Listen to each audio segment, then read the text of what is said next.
Stop looking at your meetings as a snapshot in time. Look at them as a series of events that lead to a specific objective. Begin with the end in mind, design backward, and start executing forward. And you'll see improvement across your projects that you're working on internally and the projects that you're working on externally with your customers. Let's go to the whiteboard. So we agree that every meeting should have a plan. We're going to want to know who are the people that are in the room. We're going to want to anticipate their objectives. What do they actually want to accomplish? Why are they spending time? We want to know what our objectives are, and we want to have clarity around what our desired next steps. And again, I like to focus on 3 here. So we have our call plan before every meeting. Now, if we look at, we could look at this as a project plan, and let's think about customers, external customers and internal customers in the context of projects. What's the thing that we want to accomplish over the course of maybe a 90-day period, a 180-day period, a 12-month period? Let's use 12 months for this purpose. So if we've got month 12 back here, and we have month 1 up here, what are some of the things that we want to accomplish over the course of that 12-month period? We can break it down into individual quarters. So we have our quarters, Q1, Q2, Q3, Q4, first 90 days, next 90 days, next 90 days after that. Anyway, we break things down into the 12-month period. What are some of the things that we want to accomplish? We may want to see the end of a project complete, move on to the next phase, or we might want to see a renewal that happens inside an organization that we're working with. Let's look at this through the lens of a renewal. So we want to agree to the renewal that's going to happen over the course of the next 12 months. If you've looked at any of the content that I've shared around planning for the following year, especially with enterprise accounts, I typically like to know where my business is going to come from next year by the midway point of the current year that we're in. So by June of this year, know where those deals are coming from, where my focus, where my attention is in 2026. So let's say by the midway point, we want to understand what next year or that next project looks like. So now we can start to break things down into some smaller pieces and say, what are the milestones that we need to hit on in the first period and then that next period to ensure that we're moving in the direction we want to get to? Well, in the first 90 days, I want to make sure that we did what we said we were going to do. Did we accomplish what our objectives are? So in that first 90 days, did we actually deliver on what we said we were going to do? In the next 90 days, how are we making progress to where the growth is going to be over the course of the next year? You might have something else that you want to put into that third quarter, whatever that is at the end, and then the kickoff for the new year at the end of the 12-month period. Now, why do I put squares up there? The reason I put squares up there is each one of these things that happens at each of those stages is going to be a specific meeting. Typically, we'll look at those as quarterly business reviews.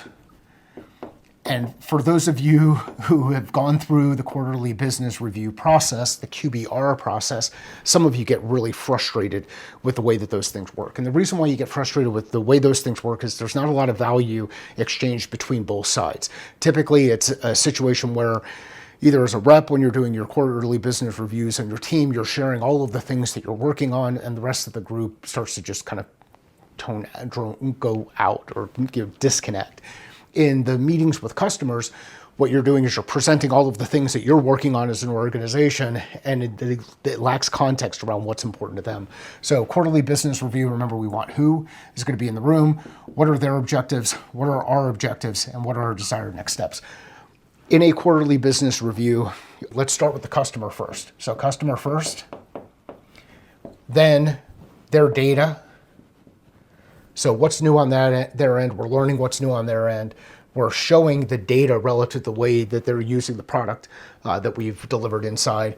Then it's what's new on our side. What are some of the things that we're planning on rolling out that we've got coming up? What are we seeing inside the market? And then, so this is an update on our side, and then move into desired next steps.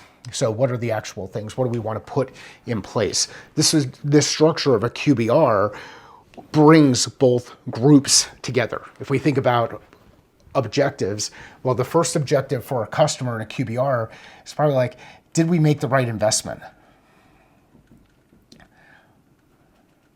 are we doing, are we working toward the things that we had expected?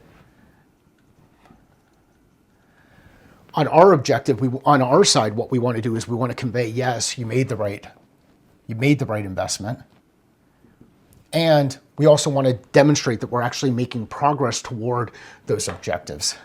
If we're not making progress toward those objectives, let's figure out what needs to change. And then the next steps lay out on any of the shorter term things that need to happen in order to convert to the next phase of the relationship, whatever that next phase of the relationship is. This is why design is so important in the way that you integrate with your customers and you engage with your customers, both internal and external. If you design for next logical steps, start taking them, you'll start to see better progress with your customers. And you won't be surprised when you have this last meeting in the third quarter of the relationship, you start talking about a renewal and ultimately they say, we're going in a different direction.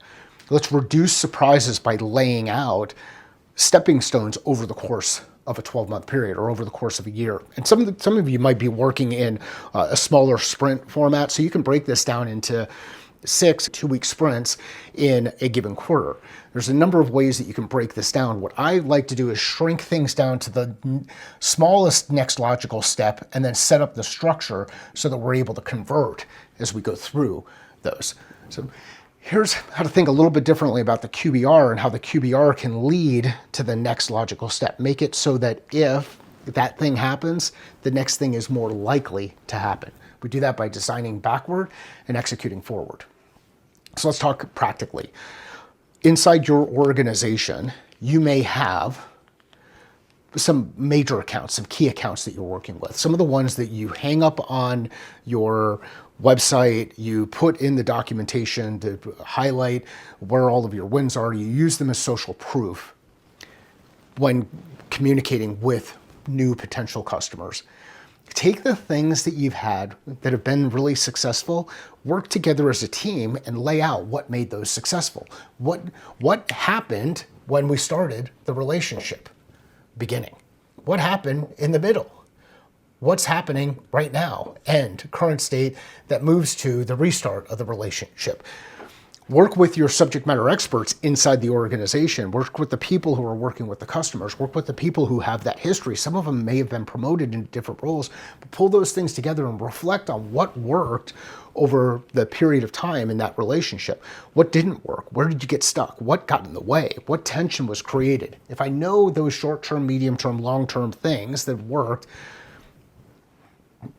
start, middle, end, as things kind of go through, then I can design what might be ideal with that next enterprise client that I bring on, or that next SMB customer that I bring on.